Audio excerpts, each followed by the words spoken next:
Témoignage de José Hernandez. Je m'appelle José Hernandez. Je suis policier à Guadalajara, dans l'état de Jalisco. Pendant 32 ans, j'ai vécu comme un évangélique convaincu, élevé dans une famille où le catholicisme n'était perçu que comme une idolâtrie trompeuse et dangereuse. Mon père, le pasteur Eliseo Hernandez, avait fondé une congrégation dans un quartier populaire de San Juan de Dios. J'y ai grandi, bercé chaque dimanche par ses sermons enflammés.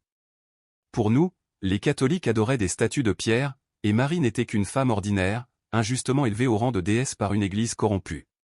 Ces enseignements ont marqué mon cœur d'une empreinte profonde et ont façonné ma vision du monde. Très tôt, j'ai développé une aversion viscérale pour tout ce qui représentait le catholicisme. Je revois encore, avec une netteté douloureuse, ces dimanches matins où mon père montait au pupitre. La Bible usée entre ses mains tremblait légèrement sous son doigt accusateur, pointé vers la petite chapelle de la Vierge de Sang de Lolagos, tout au bout de la rue. « Frère, voyez comme on trompe les pauvres Mexicains », clamait-il d'une voix tonnante qui résonnait jusque dans les murs. On leur fait croire qu'une statue de plâtre peut intercéder pour eux, mais il n'y a qu'un seul chemin, qu'une seule vérité, qu'une seule vie, Jésus-Christ. L'assemblée explosait alors en « Amen » et en applaudissements. Enfant avide de certitude, j'absorbais chaque mot comme une vérité absolue. Ma mère, Doña Carmen, prolongeait ce discours à la maison. Avec une gravité presque solennelle, elle me racontait des histoires sombres sur ce qu'elle appelait la grande apostasie catholique. Elle affirmait que des membres de notre famille avaient perdu leur salut pour avoir vénéré des saints. Elle désignait du doigt les voisins qui, selon elle, dilapidaient leurs maigres économies en cierges au lieu de donner la dîme à la véritable église. Pour elle, les processions de quartier n'étaient que des mascarades du démon déguisé en dévotion populaire. À 15 ans, lorsque j'ai exprimé mon désir de devenir pasteur comme mon père, mes parents ont pleuré de joie. Ils étaient convaincus que Dieu m'avait choisi pour être un guerrier contre l'hérésie papiste. Dans ma jeunesse, je participais avec ferveur aux missions évangélisatrices organisées par notre Église dans les quartiers catholiques de Guadalajara. Nous parcourions les rues avec des brochures dénonçant les erreurs du catholicisme. Nous frappions aux portes pour convaincre les familles, surtout les femmes âgées qui entretenaient de petits autels à la Vierge de Guadalupe ou au Sacré-Cœur, de renoncer à ce que nous appelions leur idole. Je n'oublierai jamais l'adrénaline ressentie lorsque l'une de ces personnes finissait par brûler ces images pieuses et proclamait accepter Jésus comme unique Seigneur et Sauveur. Chaque conversion me donnait la sensation d'avoir sauvé une âme de l'enfer. Mais la vie a pris un autre chemin. À 20 ans, pressé par la nécessité économique et la volonté de mes parents de me voir stable, j'ai décidé de m'engager dans la police, renonçant au séminaire évangélique. Mon père a affiché une déception visible tandis que ma mère me consolait. Tu peux aussi servir Dieu comme policier, en étant un témoin vivant au milieu d'un métier rongé par la corruption et le péché. C'est ainsi que j'ai intégré l'académie de police de Jalisco avec la conviction de devenir un policier chrétien exemplaire, porteur de principes solides, enracinés dans la Bible protestante. Les premières années furent rudes mais gratifiantes. Je travaillais souvent de nuit, patrouillant dans des quartiers populaires où la religiosité catholique imprégnait chaque recoin, petites chapelles illuminées de cierges dédiées à la Vierge de Guadalupe, procession improvisée le week-end, femmes se signant pieusement au passage de la patrouille. Chacune de ces scènes était pour moi un rappel constant de ma mission évangélique. Dans mes temps libres, je transportais de petites Bibles dans la voiture de patrouille et les distribuais aux habitants, accompagnés d'un discours sur l'importance de lire la parole sans intermédiaire humain. Sur le plan personnel, je suivais les mêmes principes. Je me suis marié avec Laetitia, la fille de Mauricio, un diacre respecté de notre Église. Elle avait grandi avec les mêmes valeurs anticatholiques que moi. Ensemble, nous avons bâti un foyer où aucune image religieuse n'était tolérée, où seule la Bible Reina Valera avait droit de citer et où nous avons élevé nos 3 enfants Eliseo, Samuel et Rebecca dans le rejet du catholicisme. Nos dimanches après le culte suivaient toujours le même rituel. Nous traversions le centre de Guadalajara en voyant les foules entrer à la cathédrale ou acheter des images pieuses. Nous les jugions avec mépris, les qualifiant de fanatiques aveuglés. Pendant près de 10 ans, cette routine fut mon quotidien. Mon travail de policier me donnait un certain prestige dans la congrégation. Lors des réunions, je témoignais de la manière dont Dieu m'avait protégé dans des situations périlleuses. Je soulignais toujours que c'était grâce à la prière directe à Jésus et non à ces superstitions comme les médailles religieuses que portaient certains de mes collègues. Mon père, déjà vieilli mais toujours fidèle au pupitre, me présentait avec fierté « Voici mon fils José, le policier, un guerrier de Dieu qui combat le crime terrestre et spirituel de notre cité. » Mais en 2018, à 32 ans, mon univers commença à s'écrouler. Tout débuta par une crise financière sévère. Mon salaire, déjà modeste, devint insuffisant lorsque Laetitia perdit son emploi dans une maquiladora qui ferma ses portes. Les dépenses s'accumulaient, l'école des enfants, les médicaments de ma mère diabétique. Chaque mois était une lutte pour garder la tête hors de l'eau. Je cherchais des petits boulots en plus de mes horaires de police vigile de nuit, chauffeur temporaire, mais toutes les options étaient mal payées. Peu à peu, la pression économique ébranla mon mariage. Laetitia, jusque-là docile et compréhensive, se mit à insister pour que je considère des solutions plus drastiques. Un soir, les yeux noyés de larmes, elle me dit « José, pourquoi ne pas faire comme tes collègues? Ferme les yeux sur certaines choses, accepte un peu d'argent. Dieu comprendra si c'est pour nos enfants. » Ces mots me lacérèrent l'âme. Ils contredisaient tout ce que j'avais juré de défendre en tant que chrétien intègre. Comme si cela ne suffisait pas, mes enfants commencèrent à poser des questions troublantes. Éliseo, mon fils aîné de 12 ans, me demanda un jour pourquoi nous étions si différents de ses camarades, pourquoi eux participaient aux fêtes religieuses, portaient des crucifix alors que lui se sentait isolé. Samuel et Rebecca, plus jeunes, posaient eux aussi des questions auxquelles je ne savais plus répondre. Ces fissures, d'abord invisibles, s'élargissaient dans ma foi et dans ma vie familiale. L'homme que j'avais toujours été, policier rigide, évangélique convaincu, mari et père modèle selon nos standards, commençait à chanceler. Je me revois encore, incapable de répondre à mes enfants. Pourquoi ne pouvaient-ils pas participer aux posadas de leur école? Pourquoi Samuel devait-il cacher dans sa poche de petites estampitas offertes par ses camarades? Quand je les ai découvertes, la punition que je lui ai infligée a déclenché une dispute avec Laetitia qui a duré plusieurs jours, des jours lourds, emplis de silence coupable et de regards fuyants à table. Rebecca, la plus petite, sanglotait parce qu'elle ne pouvait pas célébrer le jour de la Vierge de Guadeloupe comme ses amis. Leur peine me rongeait plus que je ne l'admettais. Mon travail de policier n'arrangeait rien. La zone que je patrouillais venait d'être confiée au commandant Rodriguez, un catholique fervent, qui ne cachait ni son désaccord ni son irritation face à mes convictions. Nous avions eu des affrontements répétés. Je refusais de participer aux bénédictions des véhicules de service. Je me montrais inflexible face aux processions qui bloquaient la circulation et plusieurs voisins m'avaient dénoncé pour manque de respect envers leurs pratiques religieuses. Rodriguez m'avait mis en garde, mon comportement nuisait aux relations entre la police et la communauté. Moi, je percevais ces remarques comme une persécution dirigée contre ma foi. Tout a basculé en décembre 2018. Un dimanche matin, mon père, qui avait passé sa vie à prêcher et à servir, fit un infarctus massif en plein sermon. Nous l'avons transporté en urgence à l'hôpital civil. Il est resté 2 semaines en soins intensifs. Les frais médicaux, impossibles à couvrir, ont avalé nos économies et nous ont obligés à emprunter à la famille et aux frères et sœurs de l'Église. Chaque nuit, je suppliais, je jeûnais, je demandais à la congrégation de prier. Mais nos prières semblaient se heurter à la cloison froide des machines qui pulsaient à côté de son lit. Sa santé se détériorait. La nuit du 23 décembre, on nous a dit qu'il n'y avait plus rien à faire. Je suis sorti de l'hôpital brisé, comme si on m'avait arraché un PAN du cœur. La douleur, la frustration, une colère qui me terrifiait moi-même bouillonnait en moi. J'ai erré dans les rues de Guadalajara, écrasé par un chagrin que je n'avais pas ressenti depuis l'enfance, doutant pour la première fois que Dieu entende mes supplications. Pourquoi permettre à un homme qui avait voué sa vie à le servir de s'éteindre ainsi? Pourquoi nos prières semblaient-elles se dissoudre dans le silence? Ces questions se transformaient en accusations non plus seulement contre la maladie, mais contre tout ce qui, selon moi, détournait le peuple du vrai Dieu. C'est alors que je suis passé devant la paroisse Saint-José. Il était presque minuit et l'église était fermée. Sur l'atrium, une statue de la Vierge, baignée par la lueur vacillante de plusieurs cierges, se tenait immobile et sereine. Pour moi, ce visage de plâtre représentait tout ce que mon père m'avait appris à condamner, superstition, idolâtrie, consolation illusoire qui détourne les gens de la vraie foi. Dans ma tête embrouillée par la douleur, la statue devenait le symbole d'un obstacle, d'un mensonge. Une haine irrationnelle m'envahit.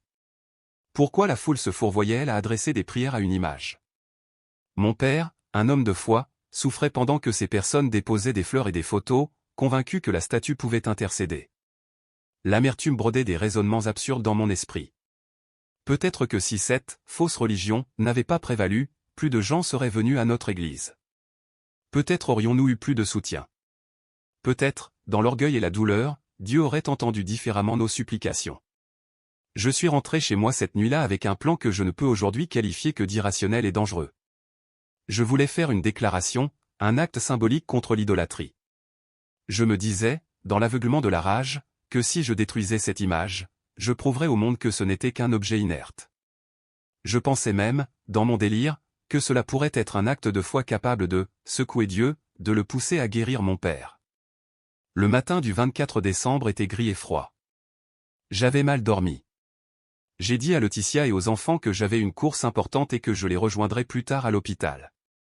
J'ai pris mon arme de service, une Beretta 9 mm avec laquelle j'avais travaillé pendant 12 ans, et je suis parti. Les rues calmes de la nuit de Noël laissaient deviner quelques silhouettes se dirigeant vers les églises. Chaque croyant que je croisais augmentait mon irritation. Je me suis garé près de la paroisse et j'ai marché vers l'atrium. D'un pas décidé mais la main tremblante sur la crosse de mon arme. La Vierge se dressait, entourée de fleurs fraîches, de cartes, de cierges jetant une lumière vacillante. Des photos y étaient déposées, des petits papiers avec des demandes d'aide, des prières muettes. La sérénité de la statue me faisait bouillonner. « Tu n'es rien », ai-je murmuré. « Tu n'es que plâtre et peinture. Je vais montrer à ces gens que tu n'as aucun pouvoir. » J'ai dégainé et visé le visage immobile. Mon intention était de tirer une balle nette, symbolique, d'anéantir cette expression sereine qui me révoltait, puis d'attendre que la foule arrive pour voir que leur défenseuse n'avait pu se défendre. Mais au moment où j'ai pressé la détente, quelque chose d'absolument imprévu s'est produit. L'arme qui m'avait servi fidèlement pendant des années s'est bloquée violemment. Ce n'était pas un simple incident de cartouche, c'était comme si une force invisible avait entravé le mécanisme. En appuyant plus fort, peut-être pour contraindre ce qui ne voulait pas céder, quelque chose à l'intérieur a cédé d'une manière catastrophique. Un bruit métallique strident a retenti, suivi d'une détonation sourde. La violence de l'explosion m'a projeté en arrière. J'ai senti une douleur brûlante, aiguë, dévorante, comme si mon bras et ma poitrine s'étaient embrasés. Le canon de l'arme s'était brisé, des fragments m'avaient frappé. Autour de moi, l'atrium s'est transformé en un chaos de cire fondue, d'éclats et de cris. Des gens sont accourus, attirés par le bruit, des fidèles, des passants, des voisins. Certains hurlaient, d'autres tombaient à genoux. Je me suis retrouvé au sol, la main gauche perforée, le visage souillé de sueur et de sang. Des voisins m'ont arraché l'arme des mains, sans doute la chose la plus sensée qui se soit faite ce soir-là, et quelqu'un a appelé une ambulance. On m'a maîtrisé provisoirement pour éviter que je ne fasse d'autres dégâts. Je me sentais à la fois stupéfait et ridiculement minuscule. Cet acte que j'avais conçu comme une démonstration de puissance s'était retourné contre moi d'une manière cruelle. Tandis que l'ambulance m'emportait, je voyais les cierges éparpillés, la statue intacte quoique tachée, et des visages ruisselants d'horreur et d'incompréhension. Le témoignage s'interrompt ici, sur cette image, celle d'un homme qui, croyant combattre l'illusion, se retrouve face à sa propre fragilité et à un signe qu'il n'attendait pas. Les enfants témoins arrivèrent à l'hôpital le lendemain. Leur regard me transperça plus violemment encore que mes blessures, un mélange de honte, de peur et d'inquiétude que je n'oublierai jamais. Très vite, la nouvelle se répandit comme une traînée de poudre. Le journal local en fit sa une, les voisins colportèrent les rumeurs, les réseaux sociaux amplifièrent le scandale. Dans les yeux de beaucoup, je n'étais plus un père, un voisin, un policier, j'étais devenu un agent incontrôlable, une bombe humaine. Au poste, ma suspension fut immédiate. Le commandant Rodriguez, cet homme dont j'avais si souvent contesté l'autorité, dut faire face à la tempête médiatique et politique. Dans les couloirs, mes collègues murmuraient. Certains voyaient en moi la preuve de l'extrémisme religieux, d'autres seulement un homme brisé au bord du gouffre. La machine judiciaire s'emballa, enquête, interrogatoire, dossier, convocation. On m'accusa d'avoir commis un acte de violence grave et d'avoir menacé l'ordre public. Mes supérieurs exigèrent des explications. Mais que pouvais-je leur donner? Seulement des morceaux épars de justification, imbriqués dans la douleur et la colère. Quelques jours plus tard, mon père s'éteignit. Quand sa dépouille revint à la maison, je compris dans cette unanimité tragique l'ampleur de ce que j'avais fait. Mon geste n'était pas né d'une noble cause, mais d'une souffrance mal apprivoisée, d'un orgueil meurtri qui avait cherché un bouc émissaire. J'avais transformé une statue en ennemi, sans voir que moi aussi j'étais fragile, faillible, blessé comme tous les autres hommes. Les mois qui suivirent furent un chemin tortueux. La communauté évangélique, qui m'avait autrefois soutenu, se divisa. Certains se détournèrent de moi, d'autres plaidèrent ma cause en parlant d'une faiblesse passagère. Devant la justice, je dus expliquer, encore et encore, ce qui m'avait poussé à un tel geste. Mais les procès ne ramènent personne. Ils révèlent les fissures d'un cœur et mesurent les conséquences d'un instant irréfléchi. J'ai perdu mon emploi. J'ai affronté l'hostilité publique, le silence pesant de ma famille, la honte qui collait à ma peau. Pourtant, au milieu de la tempête, une lueur s'alluma, l'obligation d'affronter la vérité sur moi-même. La douleur physique devint un professeur implacable. Chaque matin, mes cicatrices au bras et au visage me forçaient à me souvenir, à regarder au-delà de mes discours de colère et de justification. Alors, j'ai commencé à écouter. Non plus pour juger, mais pour comprendre. J'ai tendu l'oreille aux récits de ceux que j'avais blessés, aux voix de ceux que j'avais méprisés. J'ai présenté mes excuses, publiquement et en tête-à-tête. J'ai cherché à réparer, à ma mesure, aider les familles atteintes, tendre la main là où j'avais frappé. Rien ne pouvait effacer la nuit du 24 décembre. Mais je pouvais refuser que mon avenir soit une répétition de cette erreur. J'ai appris une vérité dure et essentielle, la foi véritable n'est pas une arme qui détruit, mais une main qui relève. La colère, même née de la douleur la plus légitime, ne peut justifier la violence. Les symboles des uns et des autres portent un poids que nul n'a le droit de nier. Ainsi commença mon chemin de réconciliation. Pas une réconciliation facile, théâtrale, mais un travail quotidien, humble, douloureux. J'ai demandé pardon à ma famille, à mes enfants, à Ticia, à la communauté. J'ai accepté l'aide psychologique pour affronter le deuil et la colère. J'ai pris part à des initiatives locales de dialogue interreligieux, non pour sauver mon image, mais parce que j'avais besoin de comprendre et d'être compris. Rien n'efface les conséquences de mes actes. Elles resteront. Mais j'ai découvert au prix fort que la vengeance ne guérit rien. Elle ne remplace pas la prière sincère, ni le soutien mutuel. J'ai appris que la foi peut se corrompre d'orgueil, que la souffrance peut engendrer des raisonnements dangereux, et que la vraie compassion exige humilité. Aujourd'hui, quand je repense à cette nuit, je ne vois plus une statue à abattre, mais des visages à écouter, des douleurs à partager. Et c'est peut-être cela, enfin, qui honore vraiment la mémoire de mon père, non pas nier la foi des autres, mais apprendre à porter ensemble le poids des peines humaines. Je revois encore cette explosion, soudaine, brutale, irréelle. Mon arme s'était littéralement désintégrée dans mes mains, projetant des éclats de métal tout autour de moi. Des fragments m'entaillèrent la peau, me jetant au sol avec violence. Le goût du sang emplissait ma bouche, mes mains brûlaient de douleur. Le vacarme fut si violent que les alarmes des voitures alentours se déclenchèrent tout ensemble. Mais ce ne fut pas l'explosion qui bouleversa ma vie. Ce fut ce qui arriva juste après. Étendu sur le dos, aveuglé de larmes et de confusion, je tournai les yeux vers la statue. Je pensais l'avoir brisée. Elle se dressait pourtant intacte, immobile, sereine, comme protégée par une force invisible. Et c'est alors que le miracle eut lieu. Ses yeux de marbre prirent vie. Durant un instant qui me parut une éternité, elle me regarda. Ce n'était ni hallucination, ni délire, c'était réel, aussi réel que le sang qui coulait sur mes mains. Son regard m'enveloppa d'une douceur infinie, transperçant mes murs de rancune. Il n'y avait ni reproche, ni colère. Seulement une compassion illimitée, un amour maternel absolu. Mon cœur, durci par des années de haine héritée, éclata. Tout mon passé défila en un éclair, l'enfant perdu, le jeune adulte aveuglé par ses combats, le père frustré et violent. Mais ce qui dominait, c'était le pardon. Un pardon si démesuré que mes larmes jaillirent sans retenue, lavant des années de mépris. Alors, une voix résonna en moi, mon fils. Tu n'avais pas besoin de te blesser pour attirer mon attention. Je connais déjà ta douleur. Ton père n'a pas été abandonné. Moi aussi, je suis mère, et je sais ce que c'est que de voir souffrir un enfant. Quand les ambulanciers m'emmenèrent, j'étais encore abasourdi, mais habité d'une paix nouvelle.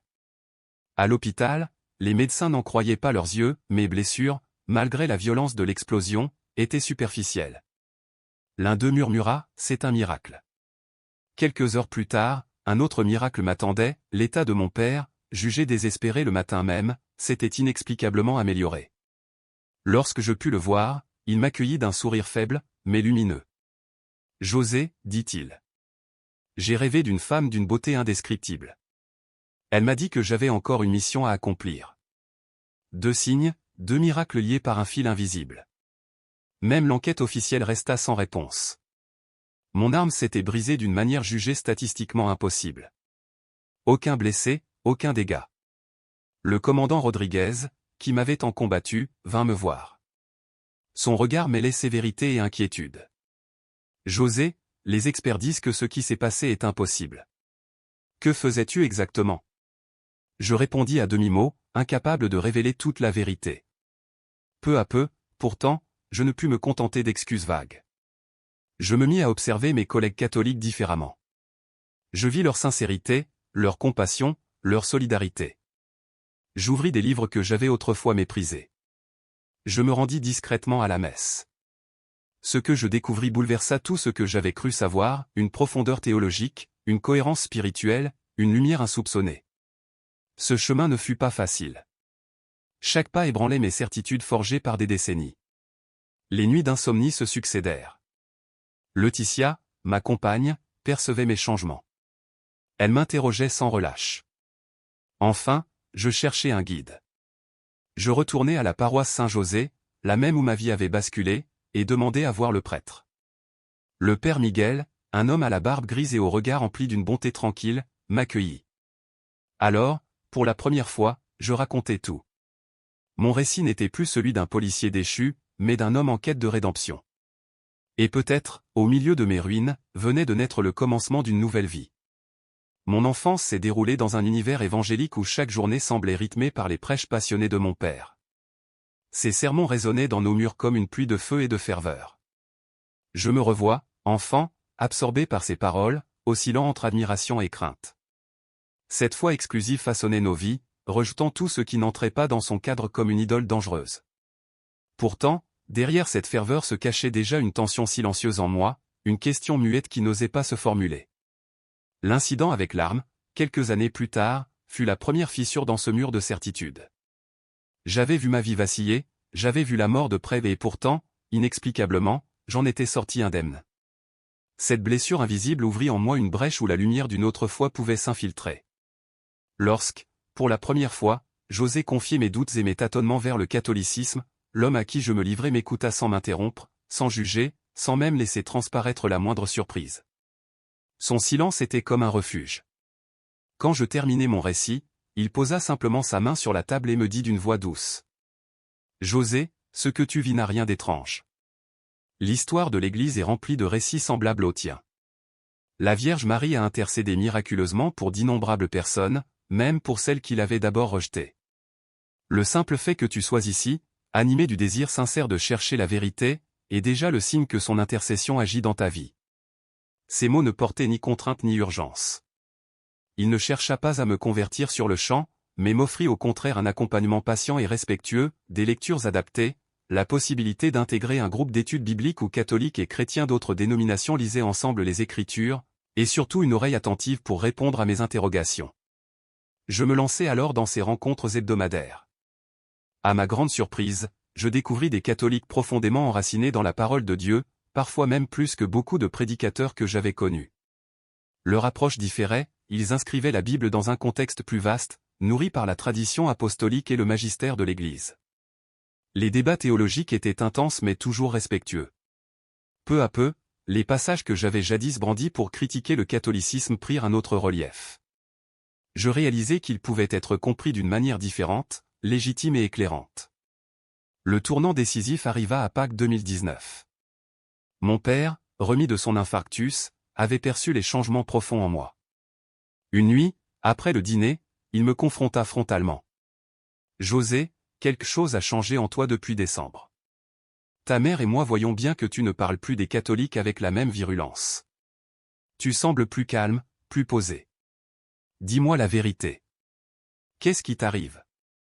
Mon cœur battait à tout rompre. C'était l'une des conversations les plus redoutées de ma vie. D'une voix tremblante, je lui confiai tout, ma crise de foi pendant sa maladie, l'incident du parvis, la statue intacte, mes recherches, mes lectures, mes débats intérieurs. Il m'écouta, le visage se contractant d'inquiétude. Quand je finis, il garda le silence un long moment, puis dit enfin d'une voix grave. « Mon fils, je crains que l'ennemi n'ait profité de ta faiblesse pour t'éloigner de la vérité. Ce que tu as vécu peut n'être qu'une illusion démoniaque déguisée en expérience religieuse. Je t'en supplie, reviens à l'Église évangélique, retourne à la pureté de la parole de Dieu. Ne te laisse pas séduire par des traditions humaines. Ces paroles me transpercèrent, non parce qu'elles étaient dures, mais parce que je savais qu'elles jaillissaient d'un amour authentique et d'une inquiétude sincère pour mon âme. Cette semaine-là, je décidai de participer au chemin de croix du Vendredi Saint dans la cathédrale de Guadalajara. Je voulais éprouver par moi-même cette tradition que j'avais tant critiquée. La cérémonie fut bouleversante. Je vis des centaines de fidèles suivre les pas du Christ vers la crucifixion, j'écoutai les méditations sur sa souffrance, j'entendis les sanglots étouffés et je sentis cette communion de douleur et d'espérance. Rien de ce que j'avais connu dans les cultes évangéliques ne m'avait autant touché. Arriva la 14e station, celle de la mise au tombeau. À cet instant, un frisson me parcourut, je savais qu'il me fallait choisir. Agenouillé sur le marbre glacé, je priai Dieu avec ardeur, « Seigneur, montre-moi ta volonté. Donne-moi un signe. » La réponse vint d'une manière simple mais indiscutable. À mes côtés, une femme âgée, Doña Rosa, me fixait avec douceur. À la fin du chemin de croix, elle posa sa main ridée sur mon bras et murmura. « Mon fils, je lis dans tes yeux une quête profonde. As-tu songé à confier ton chemin à la Vierge Marie ? Elle est le passage le plus sûr vers son fils. » Sans savoir pourquoi, je lui racontai toute mon histoire. Lorsqu'elle m'entendit, des larmes perlèrent à ses yeux. « Béni soit Dieu, s'exclama-t-elle. La Vierge t'a sauvé la vie pour te ramener à la maison. Ce que tu décris, c'est exactement ce qu'elle fait. Elle nous aime même quand nous la rejetons, elle nous protège même quand nous l'attaquons, elle nous guide quand nous nous égarons. Elle m'invita aussitôt dans une chapelle latérale dédiée à Notre-Dame de Guadeloupe. Là, pour la première fois de ma vie, j'appris à prier le rosaire. Ce moment fut une véritable reddition. En répétant les « Je vous salue Marie », en méditant les mystères de la vie du Christ à travers les yeux de sa mère, je retrouvai la paix que j'avais ressentie sur le parvis, le jour où l'arme avait explosé. Toutes mes résistances intérieures s'effacèrent. Je savais désormais où était ma maison spirituelle. Le lendemain, samedi saint, je retournai voir le père Miguel pour lui annoncer ma décision de devenir catholique. Il m'expliqua que je devais suivre un parcours de catéchuménat, approfondir la doctrine et que je serais accueilli officiellement lors de la vigile pascale de l'année suivante. J'acceptai avec joie toutes ces conditions, mais ce choix déclencha une tempête dans ma famille. Lorsque je révélai ma décision à Laetitia, son visage se figea. Puis vinrent les cris, les larmes, une colère que je n'avais jamais vue en elle. « Comment peux-tu trahir tout ce que nous avons appris » hurla-t-elle. « Comment peux-tu abandonner la grâce pour une religion de rites et de règles ? Et nos enfants, que deviendront-ils » Ces questions résonnaient douloureusement, car elles avaient été les miennes quelques mois plus tôt. J'essayais de partager avec elle ce que j'avais découvert, les réponses que j'avais trouvées, mais elle refusa d'écouter. Le fossé entre nous s'élargissait. La réaction de mes parents fut tout aussi déchirante. Mon père, malgré l'amour qu'il me portait, voyait dans ma démarche une trahison et une mise en péril de mon âme. Ma mère, en larmes, priait à voix haute pour que je retrouve le bon chemin. Ces semaines furent les plus tumultueuses de ma vie. Et pourtant, au milieu des conflits, je portais en moi une paix nouvelle, inébranlable. J'avais trouvé la vérité, non comme une conquête intellectuelle, mais comme une maison ouverte, un refuge où mon âme épuisée pouvait enfin reposer. Mon père, inquiet de mon cheminement spirituel, convoqua une réunion avec les anciens de l'Église pour tenter de me ramener dans ce qu'il considérait comme la vérité. 5 hommes que j'avais respectés toute ma vie s'assirent autour de moi, armés de leur Bible, prêts à réfuter ce qu'ils jugeaient être mes erreurs. Pendant près de 3 heures, ils m'assénèrent des versets soigneusement choisis, interprétés de manière à condamner le catholicisme. Leur ton n'était pas violent mais implacable. Ils croyaient sincèrement me sauver et c'est précisément ce qui rendait l'épreuve encore plus douloureuse. Parmi eux se trouvait Mauricio, mon beau-frère, un homme que j'avais longtemps admiré. Quand il prit la parole, sa voix trembla légèrement, signe de l'affection qu'il avait encore pour moi. « José, si tu persistes dans cette voie, nous n'aurons pas d'autre choix que d'appliquer la discipline de l'Église. Tu sais ce que cela signifie. Nous ne pouvons tolérer qu'un membre de notre communauté fasse la promotion de l'hérésie. » Derrière ces mots se dressait la menace claire d'une exclusion. Je l'avais anticipée, mais elle me frappa au cœur. Ces hommes avaient été ma famille spirituelle pendant plus de 30 ans. Entendre que je n'étais plus le bienvenu fut comme recevoir un coup de couteau invisible. Les mois qui suivirent furent d'une solitude spirituelle presque insoutenable. Laetitia, ma femme, s'éloigna peu à peu jusqu'à devenir glaciale. Elle emmenait nos enfants passer les week-ends chez ses parents, disant qu'elle voulait les protéger de mon influence catholique. Je sentais la distance s'élargir irrémédiablement. Même au travail, mes collègues évangéliques commencèrent à me regarder avec suspicion, comme si mon changement de foi remettait en question mon intégrité morale. Je n'étais plus seulement un frère en Christ à leurs yeux, mais un homme déroutant, peut-être dangereux. Seul le commandant Rodriguez, un catholique fervent, me manifesta un certain soutien. Quelques autres officiers catholiques me tendirent aussi la main, mais prudemment, avec réserve. Ils ne savaient pas comment réagir face à ma situation délicate. Dans cet isolement croissant, je trouvais refuge dans deux choses, la prière personnelle et les cours de catéchisme. Le père Miguel, ce prêtre bienveillant qui m'avait accueilli avec une patience paternelle, m'avait intégré à un groupe d'adultes en préparation pour la confirmation. C'est là que je rencontrai des âmes marquées par des blessures semblables aux miennes, Carlos, un ancien pasteur pentecôtiste, qui après une maladie grave avait vécu une expérience mystique bouleversante, Maria Elena, une ex-témoin de Jéhovah qui, après la mort de son fils, avait commencé à remettre en question tout ce qu'on lui avait enseigné. Ces personnes devinrent pour moi comme des miroirs. Elles comprenaient parfaitement cette tension entre la joie de la découverte spirituelle et la douleur des liens brisés. Dans chaque sourire, dans chaque larme partagée, je percevais une fraternité nouvelle. Les cours de catéchisme furent une révélation. Je découvris la richesse de la vie sacramentelle, la profondeur de la mission du pape comme successeur de Pierre, le mystère vivant de la communion des saints reliant l'Église terrestre à celle du ciel. Des concepts que j'avais jadis ridiculisés prenaient désormais une lumière totalement nouvelle. La transsubstantiation, que je considérais autrefois comme une superstition naïve, m'apparut comme une vérité lumineuse où la matière et l'esprit se rejoignaient dans un mystère d'amour. Mais ce qui bouleversa le plus ma vision fut la place de Marie. Durant des décennies, j'avais cru que les catholiques plaçaient la Vierge au même rang que le Christ, qu'ils en avaient fait une déesse concurrente. Apprendre la distinction entre latrie et hyperdulie changea radicalement mon regard. L'adoration n'appartenait qu'à Dieu seul. La vénération des saints et l'honneur particulier à Marie n'étaient pas des idolâtries, mais des chemins vers le Christ. Marie n'était pas une rivale mais une mère, une intercesseuse qui conduisait toujours à son Fils. Je lus sur Lourdes, sur Fatima, sur Guadalupe et compris que mon expérience personnelle n'était ni aberrante ni unique. La Vierge était apparue au fil des siècles pour réconforter, guider et appeler à la conversion. Ce qui m'avait semblé autrefois superstition devint pour moi le signe tangible d'un plan de miséricorde qui traverse l'histoire. En mai, mois consacré à Marie, je participais pour la première fois aux célébrations mariales de ma paroisse. Je me joignis aux processions, je priais le chapelet en communauté, je chantais des hymnes qui résonnaient comme des prières collectives. Mon cœur débordait d'une joie que je n'avais pas ressentie depuis ma jeunesse. J'avais trouvé non seulement une foi, mais aussi une famille spirituelle nouvelle qui m'accueillait avec un amour sincère. Mais la lumière eut son ombre. Le jour le plus sombre fut celui où Laetitia me présenta les papiers du divorce. Elle avait consulté son pasteur et il lui avait confirmé que mon apostasie constituait une raison suffisante pour rompre notre mariage. Avec des larmes dans les yeux mais une détermination froide, elle me dit : « Je ne peux pas rester mariée à un idolâtre. Je dois protéger la foi de nos enfants. » Ces mots me transpercèrent. Le déchirement fut indicible.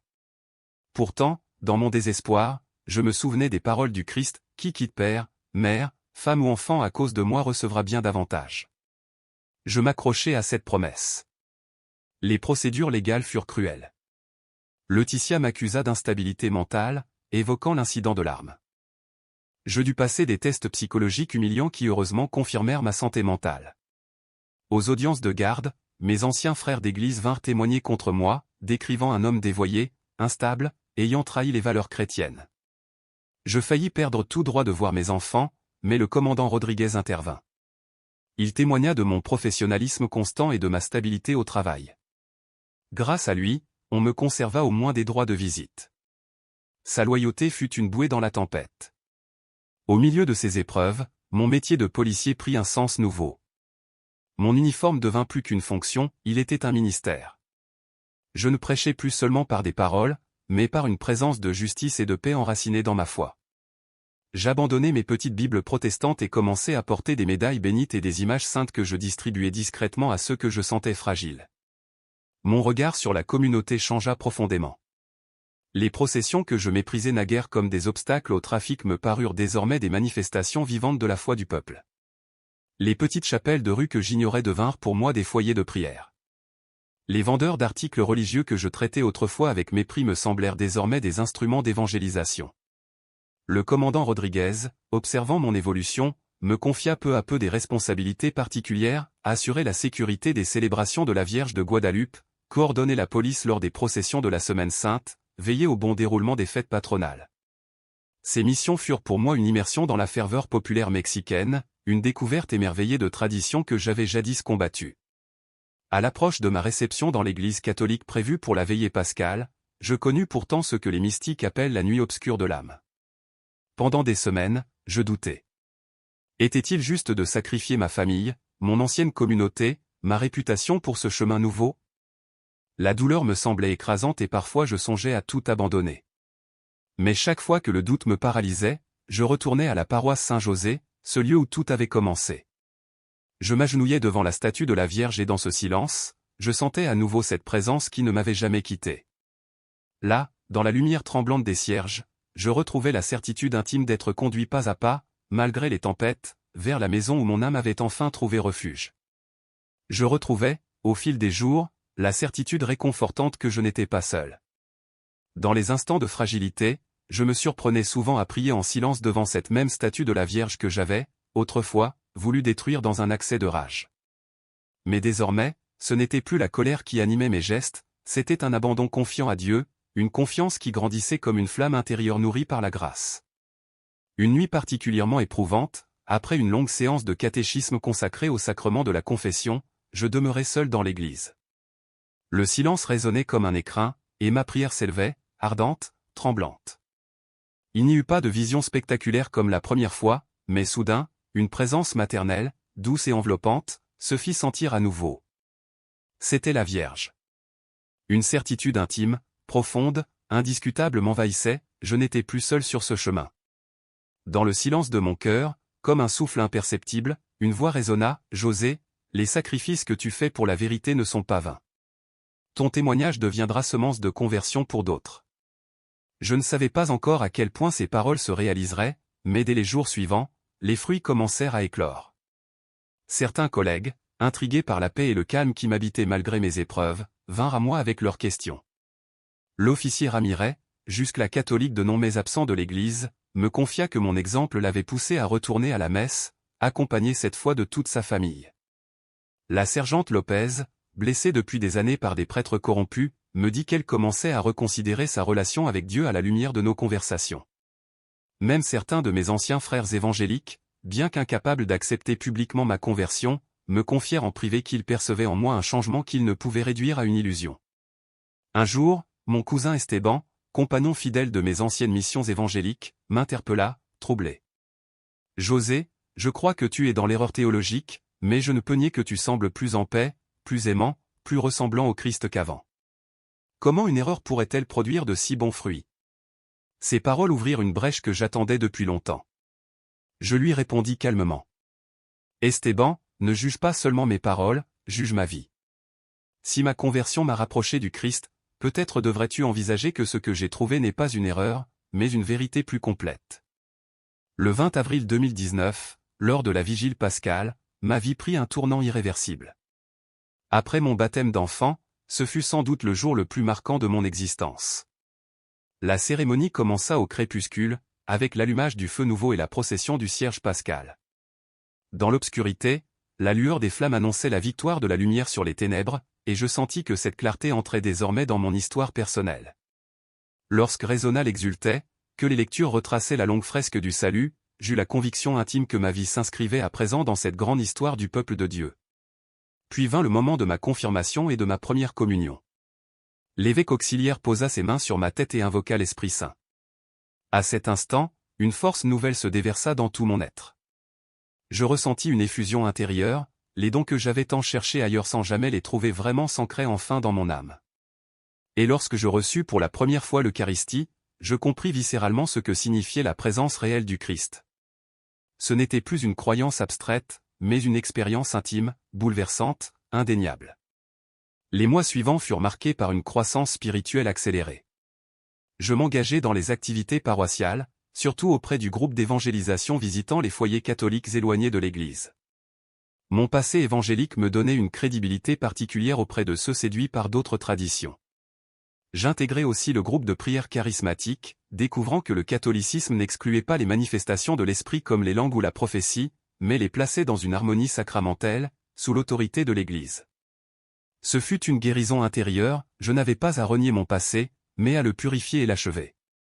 Avec mes enfants, malgré les contraintes du divorce, je choisis le témoignage silencieux plutôt que l'imposition. Ils voyaient eux-mêmes la patience nouvelle, la tendresse retrouvée. Un jour, mon fils aîné, Ézéo, me demanda en me voyant porter ma médaille de la Vierge de Guadeloupe. « Papa, crois-tu vraiment que la Vierge t'entend quand tu pries ?» Je lui parlais avec des mots simples de mon expérience et de l'amour maternel que j'avais ressenti. Sa réponse me bouleversa. « Maman dit que les catholiques adorent les statues. Mais toi, tu n'adores que Dieu. Tu sembles juste plus heureux. » Ces mots d'un enfant furent pour moi un signe d'espérance. Mon père, d'abord furieux, s'adoucit avec le temps. Un jour, dans une salle d'attente, il me confia. « Je crois que tu te trompes sur l'Église, mais je ne peux pas nier que Dieu agit dans ta vie. » Ce n'était pas une approbation, mais un aveu bouleversant. Ma mère, elle, m'ouvrit à nouveau la porte de la maison familiale, posant seulement une condition, pas de discussion religieuse. J'acceptai, préférant le témoignage de la patience silencieuse. Au travail aussi, mon témoignage se fit visible. 2 ans après ma conversion, le commandant Rodriguez me promut au grade de sergent, déclarant publiquement « Le sergent Hernandez incarne ce que la police catholique peut offrir de meilleur, intégrité, service, justice et paix. » Ces mots résonnèrent comme une vocation renouvelée. J'organisais des messes mensuelles pour les policiers et leurs familles, moments de fraternité et de renouveau spirituel. J'initiais aussi un accompagnement informel pour mes collègues en crise, alcoolisme, conflits familiaux, doutes spirituels. Ma propre histoire de douleur donnait à mes paroles une crédibilité inattendue. En avril 2024, pour le 5e anniversaire de ma conversion, le père Miguel me demanda de livrer publiquement mon témoignage. Je racontais tout, la rage, l'arme, l'explosion, la rencontre bouleversante avec la statue de la Vierge. Devant 200 fidèles, un silence sacré accueillit chaque mot. Quand je terminai, une femme âgée vint me dire « Votre histoire m'aide à comprendre mon fils évangélique. Je vais prier pour lui d'une autre manière. » Mais le moment le plus bouleversant fut lorsque mon fils Ézéo, alors âgé de 17 ans, me dit après la messe « Papa, je comprends mieux pourquoi tu as changé. Je ne suis pas prêt à devenir catholique, mais je crois que tu as vraiment vécu une expérience avec Dieu. » Ces mots furent pour moi un baume après des années d'incompréhension. Aujourd'hui, à 37 ans, je suis sergent de police le jour et catéchiste le soir. Mon témoignage dépasse les murs de ma paroisse. Je parle dans des retraites, des conférences, des groupes de prière. J'accompagne des protestants en quête de vérité, leur offrant une oreille attentive et une fraternité authentique. Certains sont pasteurs, d'autres simples fidèles, tous connaissent les mêmes luttes, et tous découvrent la même joie de la plénitude de la foi. La statue de la Vierge dans l'atrium de Saint-José demeure mon sanctuaire intime. Les éclats de métal de l'arme qui faillit me tuer ont disparu, mais le souvenir reste. Ce jour-là, j'ai compris que la miséricorde de Dieu transforme nos fautes en source de grâce. L'explosion qui aurait dû m'ôter la vie est devenue mon salut. Je sais désormais que Marie, Mère de Dieu, m'a sauvé de moi-même. À ceux qui liront ces lignes, je dis ceci, la vérité existe. Elle mérite qu'on la cherche, qu'on la suive, même au prix de grands sacrifices. L'Église catholique, malgré les faiblesses de ses membres, reste divine dans son origine et parfaite dans les sacrements qu'elle offre. Marie intercède pour tous, même pour ceux qui ne la reconnaissent pas encore comme mère. Aujourd'hui, ma médaille de la Vierge de Guadeloupe repose sur mon uniforme, signe tangible de la grâce reçue. Je ne suis plus l'homme qui avait osé lever une arme contre une statue sacrée. Je suis un fils reconnaissant, sauvé, réconcilié, vivant dans la lumière. Ceci est mon histoire. Mon témoignage de gratitude. Mon invitation à tous ceux qui cherchent la vérité, venez et voyez la beauté, la profondeur et la plénitude de la foi catholique. Marie vous attend, les bras ouverts, pour vous conduire à son Fils comme elle l'a fait pour moi, il y a déjà 5 ans, dans cet atrium où tout a commencé. Au nom du Père, du Fils et du Saint-Esprit. Amen.